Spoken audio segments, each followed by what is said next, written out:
কোরবানির পশুর হাটে গরুর পরই থাকে ছাগলের চাহিদা। রাজশাহীতে জমে উঠেছে ছাগলের হাট।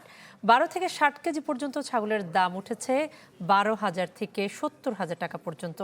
আরও জানাচ্ছেন সহকর্মী আবরার শাহীর।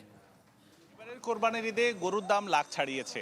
আসলে ছাগলের দাম কত তা জানতে আমরা এসেছি কাটাখালীর এই ছাগলের হাটে। রাজশাহী শহরে শুধু কাটাখালী নয়, সিটি হাট, বড় মসজিদের নিচে কিংবা বানেশ্বর বাজারে প্রচুর পরিমাণে ছাগল পাওয়া যায়।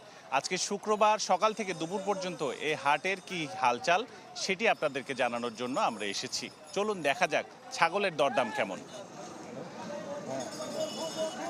শুক্রবার সকাল থেকে কাটাখালীর এই বাজারে ছাগল, ভেড়া সহ বিভিন্ন প্রকার কোরবানির পশু উঠেছে। আমরা সবচেয়ে বড় ছাগলের যে ওজনটা দেখছি এখানে প্রায় ১.৫ মণ হবে এবং এই ধরনের প্রায় ১০টার মতো ছাগল এখানে আছে। আমি ১৩০ মানে ১,৩০,০০০ টাকা চাইছি দুইটা। প্রতিটার দাম কত? ৬৫,০০০ টাকা করে করছি। আচ্ছা, ছাগলের দাম তুলনামূলকভাবে এবারও বাড়তি। এটা আসলে প্রথমে হাইপ তুলে যে কম দাম, কিন্তু আমরা হাটে সশরীরে এসে দেখলাম ছাগলের দাম বাড়তি। আল্লাহ যদি রাজি খুশি দেয়, এক জোড়া নেওয়ার ইচ্ছা আছে, কিন্তু আমি যে বাজেট নিয়ে আসছি এই বাজেট এটা হবে না। ঈদ আসবে, সাথে ক্যাশব্যাকও আসবে। নিজের বা প্রিয়জনের জন্য কেনাকাটায় এবারও নগদ পেমেন্টে পাচ্ছেন দারুণ ক্যাশব্যাক। তাই যাই কিনুন, পেমেন্ট করুন নগদে। সম্ভব না। কত বলছে ওনারা? ওনারা চাচ্ছে ২১, আমরা ১৮-১৭ পর্যন্ত যাচ্ছি, তাও ছাড়ছে না।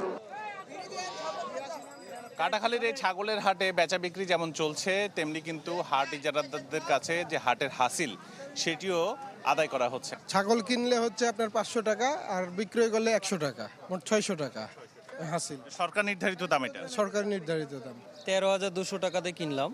মোটামুটি আমার আয়ত্তের মধ্যে ঠিক আছে। আমি চেয়েছিলাম ১৬,০০০ টাকা, আচ্ছা, পেলেন কত?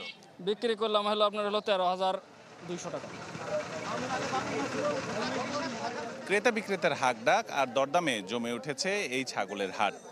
প্রাণী সম্পদ অধিদপ্তর বলছে শুধু রাজশাহী বিভাগে কোরবানিযোগ্য ছাগলের সংখ্যা ৩,১১,০০০। যদিও ঈদের বাকি আর মাত্র কয়েকদিন। মাত্র এই কটা দিনে ছাগলের বেচা বিক্রি কতটা হবে সেটি এখন দেখার বিষয়। আবরার শাহীর, চ্যানেল 24, রাজশাহী।